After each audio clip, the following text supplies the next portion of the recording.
Hello મિત્ર, જય શ્રી કૃષ્ણ. સ્વાગત છે તમારા બધાનું આપણા કિચનમાં. આજે દાદીમાં બનાવશે ગોળવાળો માંડવી પાક. તો માંડવી પાક બનાવવા માટે આપણે સિંગદાણા લીધેલા છે. 1 વાટકો સિંગદાણા તો અડધો વાટકો ગોળ લીધેલો છે. તો હવે આપણે સિંગદાણાને પહેલાં શેકી લેશું. તો દાદીમાં શેકશે સિંગદાણા.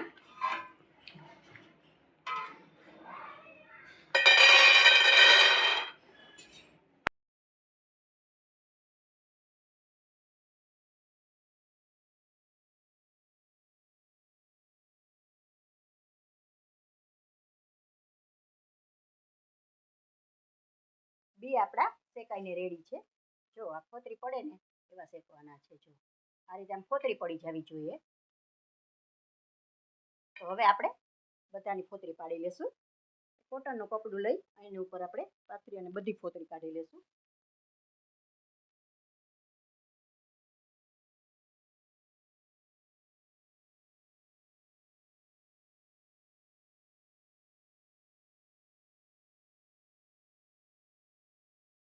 એટલે બી આપણે કાઢી લઈએ. પોતરી પછી ઉડી ગઈ છે. હવે આપણે બી એટલે કાઢી લઈએ.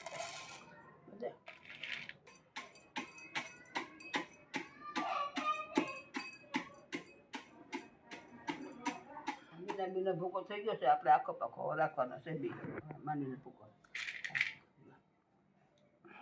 થઈ ગયો છે. હવે આપણે ગોળની પાઈ મૂકી દો. ગોળની પાઈ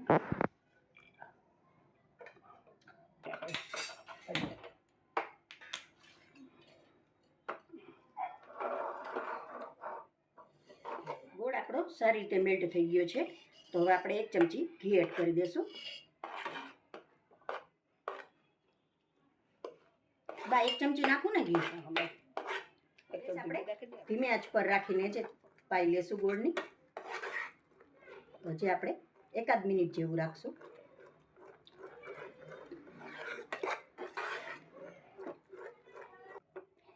આ રીતે ગોળમાં બબલ આવવા માંડે એટલે આપણે સિંગદાણાનો ભૂકો એડ કરી દેવાનો.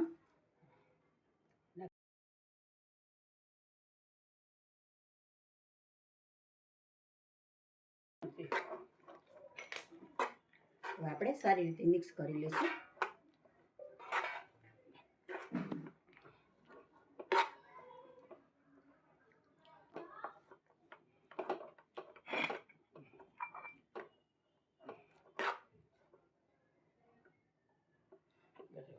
માંડવી પાક આપણો રેડી થઈ ગયો છે. તો હવે દાદીમાં પ્લેટમાં ઘી લગાવીને રાખ્યું છે. તો હવે આપણે ઢારી દઈશું.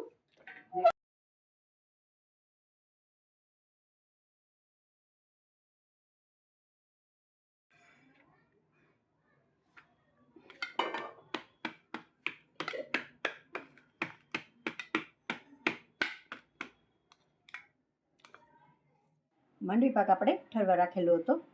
તો હવે ઠરી ગયો છે. તો આપણે પીસ પાડી લેશું.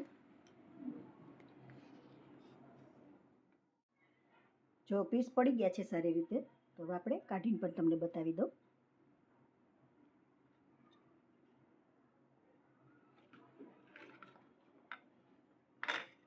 જો એકદમ સરસ થયો છે.